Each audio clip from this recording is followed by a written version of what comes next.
دونوں رہنماؤں نے ایران اور جو اسرائیل کے درمیان کانفلکٹ ہے اور جو ایران کا نیوکلیئر ایشو ہے اس کے اوپر کافی وقت انہوں نے صرف کیا ہوگا، اور ہونا بھی چاہیے، کیونکہ دونوں ممالک کے اپنے اپنے بڑے گہرے مفادات اس ایشو کے ساتھ جڑے ہوئے ہیں۔ ہماری کوشش اور ہماری یہ توقع اور خواہش یہ ہے کہ جلد از جلد یہ ایران اور اسرائیل کے درمیان جو جنگ چل رہی ہے وہ جنگ بندی ہو، یعنی سیز فائر ہو، اور جو نیوکلیئر ایشوز پہ جو ڈفرینسز ہیں، اختلافات ہیں، ان کو بات چیت کے ذریعے حل کیا جائے، نیگوشیٹنگ ٹیبل پہ حل کیا جائے، بجائے اس کے کہ ایک دوسرے کے ساتھ لڑائی جھگڑا کر کے۔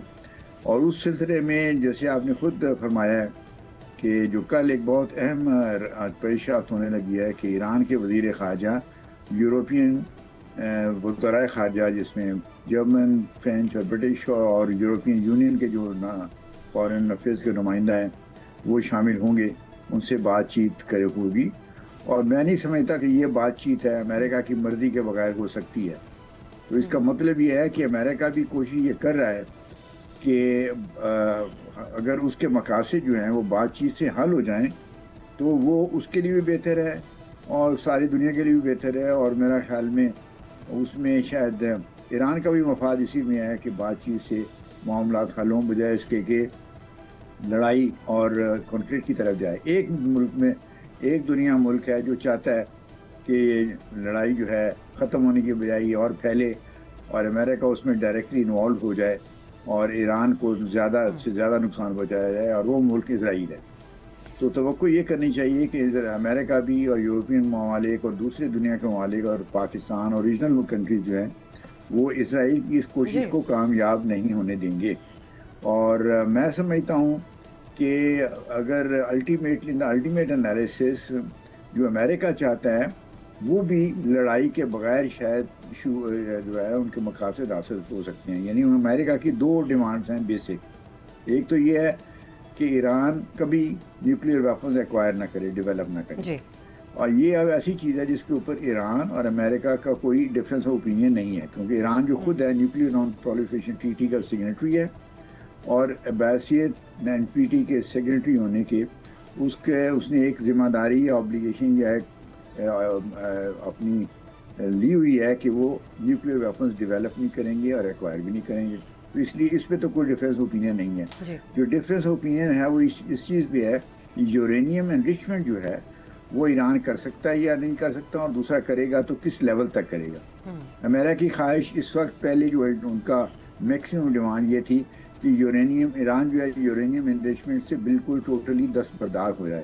حالانکہ این پی ٹی میں اس کو یہ یورینیم انرچمنٹ کرنے کی اجازت ہے، لیکن وہ امریکہ یہ خطرہ مول نہیں لینا چاہتا کہ وہ یورینیم انرچمنٹ اگر کی جائے تو اگر لو لیول تک وہ تو پھر پیسفل پرپز کے لیے استعمال ہوتی ہے، لیکن اگر انرچمنٹ کا لیول 90% تک چلا جائے یا اس سے اباؤ تو پھر وہ مٹیریل جو ہے وہ نیوکلیئر ویپن مٹیریل بن جاتا ہے۔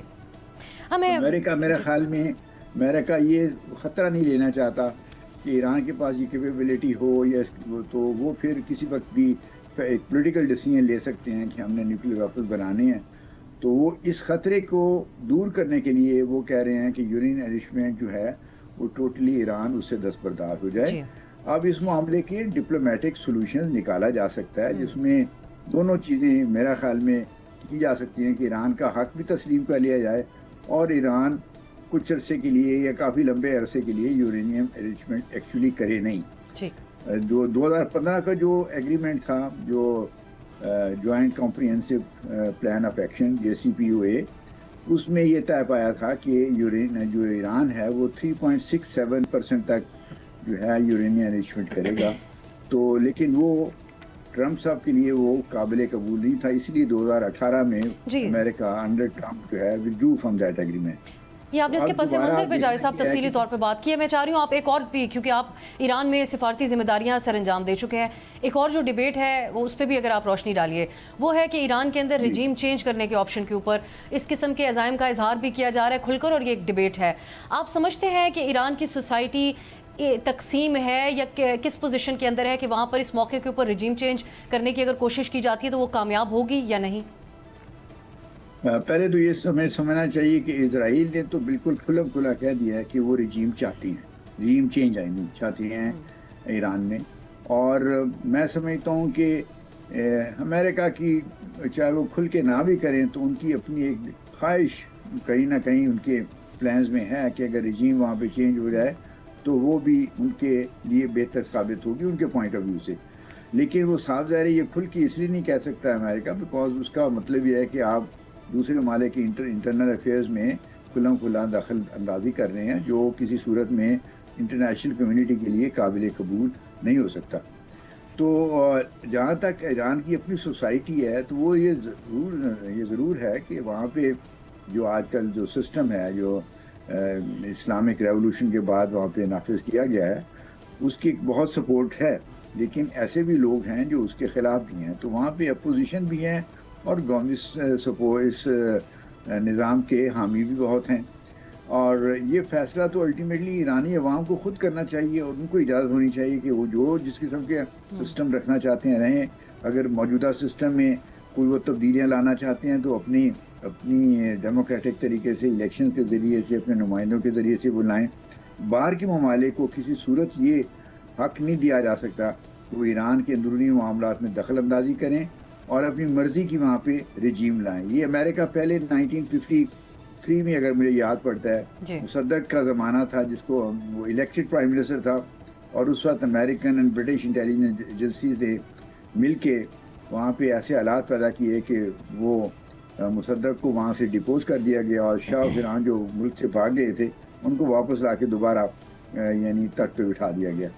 تو وہ اس قسم کے زمانے میں تو 50s میں تو یہ حرکتیں ہو سکتی تھیں لیکن آج کل کے زمانے میں یہ کرنے کی میرا خیال میں نہ امریکہ جرت کرے گا نہ انہیں کرنی چاہیے اور نہ دنیا کو ان کو یہ کام کرنے کی اجازت دینی چاہیے. اب پاکستان کی اس بدلتی صورتحال پہ جاوید صاحب آپ کی نظر میں کیا پوزیشن برقرار رہنی چاہیے, کیا پوزیشن ہونی چاہیے؟ کل کی جس ملاقات کا ہم ذکر کر رہے ہیں ڈونلڈ ٹرمپ اور فیلڈ مارشل عاصم منیر کے درمیان, اس کے بعد ڈونلڈ ٹرمپ نے جو گفتگو کی یہ کہتے ہوئے کہ امریکی صدر ڈونلڈ ٹرمپ کا طرز گفتگو عمومی صدور جو امریکہ کے رہے یا جو سیاستدان ہیں ان سے بہت مختلف ہے. وہ کافی کیجول انداز میں بات کرتے ہیں. جب میڈیا سے بات کرتے ہیں تو انہوں نے یہ الفاظ استعمال کیے تھے کہ پاکستان ایران کو دیگر کے مقابلے میں زیادہ جانتا ہے اور انہوں نے یعنی فیلڈ مارشل جن سے ان کی ملاقات ہو رہی تھی انہوں نے مجھ سے اتفاق کیا ہے, پاکستان اس صورتحال سے خوش نہیں ہے.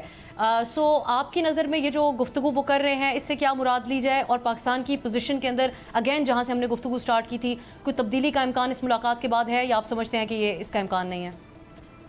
جہاں تک پاکستان کی آفیشیل پوزیشن ہے وہ بالکل ٹھیک اور مناسب ہے. ہم نے اسرائیلی حملے کو کنڈیم کیا ہے.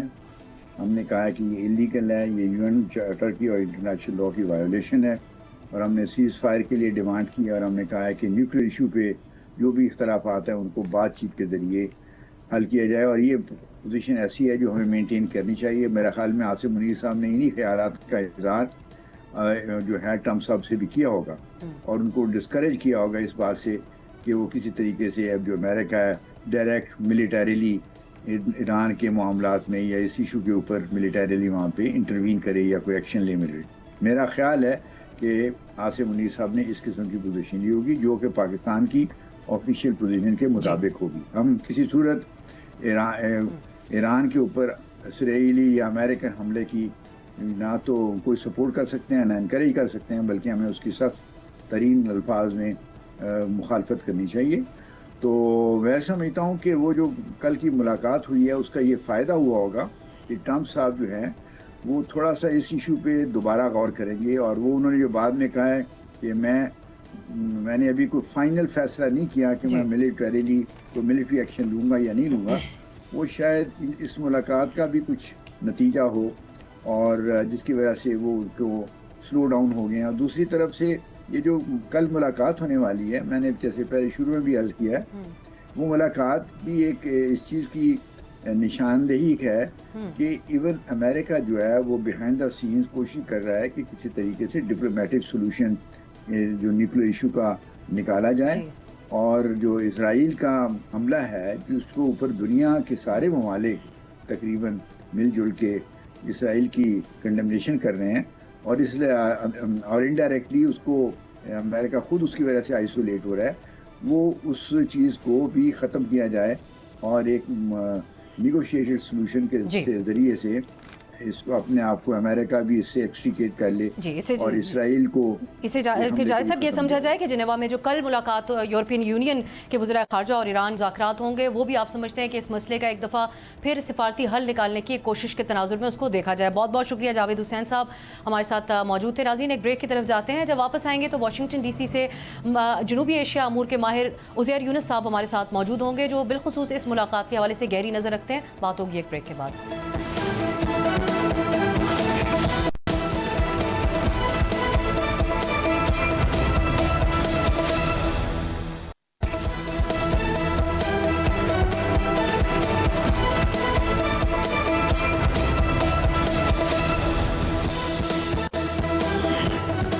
بریک کے بعد خوش آمدید. کل وائٹ ہاؤس میں امریکی صدر ڈونلڈ ٹرمپ اور پاکستان کے فیلڈ مارشل عاصم منیر کے درمیان اہم ملاقات ہوئی. اسی پہ اب ہم بات کریں گے. ہمارے ساتھ عزیر یونس صاحب موجود ہیں, ماہر ہیں جنوبی ایشیا امور کے, اور اب ہمیں جوائن کر رہے ہیں واشنگٹن ڈی سی سے.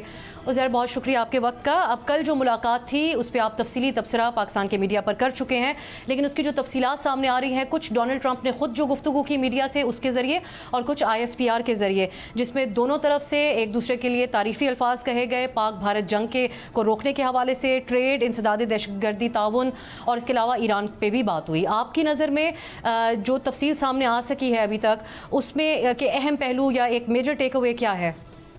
سب سے اہم پہلو یہ ہے کہ پچھلے کئی سالوں سے ساؤتھ ایشیا میں امریکی جو فورن پالیسی تھی وہ دیکھی جا رہی تھی بھارت کے لینس سے, کہ اگر پاکستان کے ساتھ تعلقات بہتر ہوتے ہیں یا بنگلہ دیش کے ساتھ کچھ کام کیا جاتا ہے تو دلی اسے کیسے دیکھے گا. اس انتظامیہ میں جو تبدیلی آئی ہے وہ یہ کہ ہر ملک کے تعلقات امریکہ سے اس کے اپنے میرٹس اور ڈی میرٹس کے اوپر دیکھے جائیں گے, کہ امریکہ کو اس ملک سے کیا مل سکتا ہے اور اس ملک کو امریکہ سے کیا چاہیے. وہی صرف لینز ہوگا جس سے دیکھا جائے گا. تو سب سے بڑا ٹیک اوے یہ ہے کہ کئی سالوں بعد پاکستان امریکہ کے تعلقات واشنگٹن جو ہے وہ اپنے بائیلیٹرل لینز سے دیکھ رہا ہے as opposed to Afghanistan, Bharat یا کسی اور لینز سے. ایک اور بات تھی اس کی جو ملاقات کی ٹائمنگ ہے اس کے اعتبار سے, اس وقت جو صورتحال اسرائیل اور ایران کے درمیان جاری ہے, اب جو میڈیا رپورٹس ہیں پاکستان میں وہ یہ بھی کہتی ہیں کہ کافی مہینے سے اس ملاقات کے لیے کوششیں کی جا رہی تھی, اس کے اوپر کام ہو رہا تھا. آپ کی نظر میں جو پاکستان کی آج کی تاریخ تک سٹیٹڈ پوزیشن ہے ایران کے حوالے سے, ایران کے حق میں, اس میں کے اوپر کوئی تبدیلی آ سکتی ہے اس ملاقات کے بعد, یا اس کا امکان نہیں ہے؟ نہیں, میں نہیں سمجھتا کہ کوئی تبدیلی آئے گی, بلکہ صدر ٹرمپ نے خود ہی کل ملاقات کے بعد کہا کہ پاکستانی جو ہیں وہ ایران کو کئی دوسرے ممالک سے بہتر اور بہت بہتر جانتے ہیں, اور اس پہ انہوں نے ان سے جنرل منیر سے, فیلڈ مارشل منیر سے بات بھی کی. لیکن ایسا نہیں ہے کہ کوئی امریکی ڈیمانڈ ہے کہ آپ ایران کے اوپر ہمارے لیے کوئی کام کریں یا ہم چاہتے ہیں آپ ایک پوزیشن لیں. یہ ایشو نہیں ہے. آئی تھنک براڈر ایشوز جو ہیں کاؤنٹر ٹیرر کے, اس میں آف کورس ایک ایران کا اینگل ہے, کیونکہ بلوچستان میں BLA کی ایکٹیویٹی, پیٹرول کی سمگلنگ وغیرہ ایک پرابلم کریٹ کرتی ہیں دونوں ممالک کے لیے, پاکستان کے لیے بھی اور امریکہ کے لیے بھی. لیکن ایز سچ یہ جو کشیدگی چل رہی ہے اس پہ پاکستان کا کردار اور پاکستان کی جو اسٹیٹڈ پوزیشن ہے, میں نہیں سمجھتا اس ٹرپ کے بعد کوئی اس میں ایز سچ کوئی تبدیلی ہم دیکھیں گے. اور جب ڈونلڈ ٹرمپ سے سوال کیا گیا اس حوالے سے تو انہوں نے ایک موقع پہ یہ بات کہی کہ پاکستان اس جنگ سے خوش نہیں ہے, لیکن جو بات انہوں نے جس انداز میں وہ بیان کرتے ہیں اسی انداز میں کہی, لیکن وہ مجھ سے بھی اگری کر رہے تھے. اس کو آپ کیسے دیکھتے ہیں جو ان کے 2-4 جملے ہیں ڈونلڈ ٹرمپ کے کل سے میڈیا میں کوٹ ہو رہے ہیں؟ جی, پاکستان کا جو پوزیشن جہاں تک اس ٹرپ کے ارد گرد جو گفتگو چل رہی تھی وہ بڑی واضح ہے کہ اگر امریکہ چاہتا ہے کہ پاکستان ایران سے کسی چیز کے بارے میں بات کرے یا ایران کو میز پر لانے میں کوئی کردار ادا کر سکتا ہے تو ڈپلومیٹکلی پاکستان وہ کوششیں کرتا رہے گا. اور ابھی آپ نے ریسنٹلی دیکھا تھا کہ پاکستان کا ایک وفد تہران بھی گیا تھا. اس کے ساتھ ساتھ پاکستان کا ویو ہے کہ امریکی جو ہیں وہ چاہتے ہیں کہ ڈپلومیسی ہو, اور پاکستان کا ویو ہے کہ ایران کو بھی یہ بتایا جائے کہ ڈپلومیسی اور کشیدگی کو کم کیا جائے. نمبر 2. نمبر 3 یہ کہ اگر امریکہ ایک نیوکلیر ڈیل کی طرف آگے بڑھتا ہے یا کوئی اور قدم اٹھاتا ہے تو پاکستان کا ایک پرسپیکٹیو ہے کہ پچھلے کئی دہائیوں سے ہم نے دیکھا ہے کہ جنگ کرنا, جنگ شروع کرنا اور رجیم کو بھی گرا دینا, جیسے ہم نے عراق میں دیکھا, بڑا آسان کام ہے, لیکن اس کے بعد مشکلات بہت زیادہ ہو جاتی ہیں. تو میں سمجھتا ہوں کہ یہی بات فیلڈ مارشل منیر نے شاید کی ہوگی ڈونلڈ ٹرمپ کے ساتھ, اور انہوں نے بتایا ہوگا کہ پاکستان اس خطے میں دیکھ چکا ہے ایسی جنگیں, اور یہ بڑی لمبی جنگیں ہوتی ہیں. تو اچھا یہی ہوگا کہ اسٹیو وٹکاف صاحب جو ہیں وہ ڈپلومیسی کریں اور اس میں اگر پاکستان کوئی مثبت کردار ادا کر سکتا ہے تو پاکستان وہ کردار ادا کرے گا. ایک بہت اہم فیچر لگتا ہے، ایک کافی عرصے سے پاکستان میں کچھ مہینوں سے یہ ڈیبیٹ چل رہی ہے، لیکن اس اہم ترین وائٹ ہاؤس میں ہونے والی ملاقات میں بھی عزیر کرپٹو کا ذکر آیا، ٹریڈ کا جب ذکر آیا، مائننگ کا، یہ تمام باتیں ہوئیں. تو کرپٹو کے حوالے سے پاکستان نے کرپٹو کاؤنسل بھی بنائی تھی، اس کے اوپر ایک کام جاری ہے، ایک سنجیدگی پاکستانی طرف سے نظر آ رہی ہے. اس کا کوئی مستقبل ہے ہمارے لیے؟ اپوزنگ اس کے اوپر ویوز بھی ہیں. اس میں خرم حسین صاحب کا ایک آرٹیکل جس کے اندر وہ اس کو فکشس ایسٹ قرار دیتے ہیں، کہتے ہیں کہ عوام کے پیسے سے ایسا رسک لینا مناسب نہیں ہوگا. آپ سمجھتے ہیں اس کا کوئی مستقبل ہے جب اتنے ہائیسٹ لیول کے اوپر بھی یہ چیز ڈسکس ہوئی ہے؟ دیکھیے، کرپٹو کی جو کانورزیشن ہے اسے ضروری ہے کہ ہم تھوڑا بڑی براڈر لینس سے، ٹیکنالوجی کے لینس سے دیکھیں. ٹیکنالوجی کا لینس یہ ہے کہ اس وقت چین اور امریکہ کی آرٹیفیشل انٹیلیجنس، سیمی کنڈکٹرز اور چپس کے اوپر ایک طرح سے سرد جنگ چل رہی ہے انوویشن کے لیے. پاکستان کے جو ٹیکنالوجسٹ ہیں وہ زیادہ تر ٹریننگ ان کی اور ان کا کاروبار اور ان کے لنکیجز سلیکن ویلی امریکہ کے ساتھ ہیں بنسبت چین کے ساتھ. تو امریکہ چاہتا ہے کہ ان تعلقات کو گہرا کیا جائے، چاہے وہ کرپٹو کے اندر ہوں، چاہے وہ ڈیٹا سینٹرز کے اندر ہوں، چاہے وہ کرٹیکل منرلز کی مائننگ کے اندر ہو، کیونکہ وہ ان پٹس ہیں ان چپس کے اندر. تو پاکستان امریکہ کی جو الائنمنٹ ہے وہ صرف کرپٹو کی نہیں سمجھتا میں. کرپٹو ایک انیشل سٹیپ ضرور ہے، لیکن براڈر الائنمنٹ یہ کہ اگر پاکستان کی اتنی بڑی مارکیٹ ہے، پاکستان میں انجینئرز ہیں، ٹیکنالوجسٹ ہیں، زیادہ تر کاروبار ان کا امریکہ کے ساتھ ہوتا ہے، تو ایک اپرچونٹی ہے کہ اس چیز کو آگے بڑھایا جائے، کیونکہ کاروبار دونوں ممالک کا بڑھے گا اور اس کے ساتھ ساتھ پاکستان کا بھی بھلا ہوگا، امریکہ کا بھی بھلا ہوگا. تو میں اسے اس تناظر میں دیکھتا ہوں، اور کیونکہ صدر ٹرمپ کی انتظامیہ کرپٹو پہ زیادہ کام کر رہی ہے، اس لیے پاکستان بھی جو ہے وہ چاہ رہا ہے کہ اس بات پہ آگے بڑھا جائے اور امریکہ سے سیکھا جائے کہ کیا اور انوویشنز ہیں جو پاکستان اپنی مارکیٹ میں کر سکتا ہے. اور آخر میں اب پاکستان میں جو حکومت ہے اور ان کے اتحادی وہ اس ملاقات کو سیلیبریٹ کر رہے ہیں. بلاول بھٹو نے بھی اس کو سراہا اور حکومتی وزراء بھی یہ کہہ رہے ہیں کہ دونوں ملکوں کے تعلقات کے لیے یہ بہت ہی ایک اہم سنگ میل ہے. لیکن آج وزیر دفاع خواجہ آصف صاحب کا ایک سٹیٹمنٹ آپ کے سامنے رکھنا چاہوں گی، جس میں ایک موقع پہ وہ کہتے ہیں کہ یہ ملاقات موجودہ حکمرانی کے ہائبرڈ ماڈل کی کامیابی ہے. آپ کی نظر میں واقعی جو ماڈل پاکستان میں سیاست کا چل رہا ہے، جس کو خود اب حکومت وقت ہائبرڈ ماڈل کہہ رہی ہے، یہ اس کی کامیابی ہے، یا سیاستدان اور حکومت اس بات کو تسلیم کر چکی ہے کہ اب یہ انداز ہے جس کو ہائبرڈ ماڈل کے طور پہ ڈیفائن کیا جاتا ہے، جس میں آگے چلنا ہے؟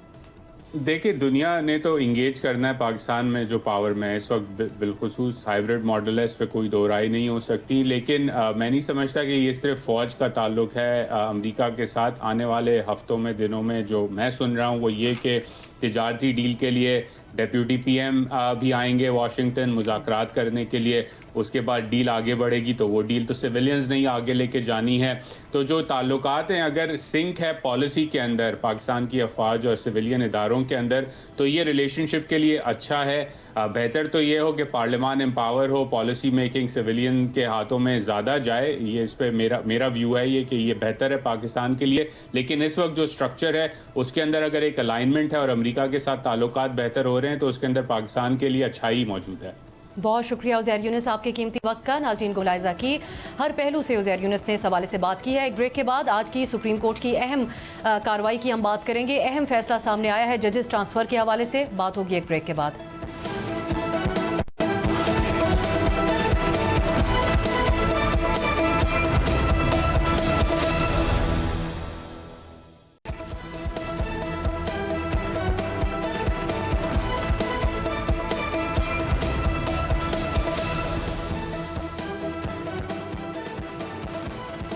بریک کے بعد خوش آمدید. آج سپریم کورٹ میں جسٹس محمد علی مظہر کی سربراہی میں 5 رکنی آئینی بینچ نے اسلام آباد ہائی کورٹ میں ججز ٹرانسفر کیس کا فیصلہ سنا دیا. آئینی بینچ نے 3 ججز کے تبادلے کو آئینی اور قانونی قرار دیتے ہوئے اسلام آباد ہائی کورٹ کے 5 ججز کی طرف سے دائر کردہ درخواستیں خارج کر دیں. عدالت نے 3-2 کے تناسب سے جاری کردہ فیصلے میں کہا کہ ججز کے تبادلے کے نوٹیفیکیشن کو کالعدم قرار نہیں دے رہے. سینیورٹی کا جو معاملہ ہے یہ صدر مملکت جتنی جلدی ممکن ہو اسے طے کریں. جب تک صدر پاکستان سینیورٹی طے نہیں کرتے، قائم مقام چیف جسٹس سرفراز ڈوگر کام جاری رکھیں گے.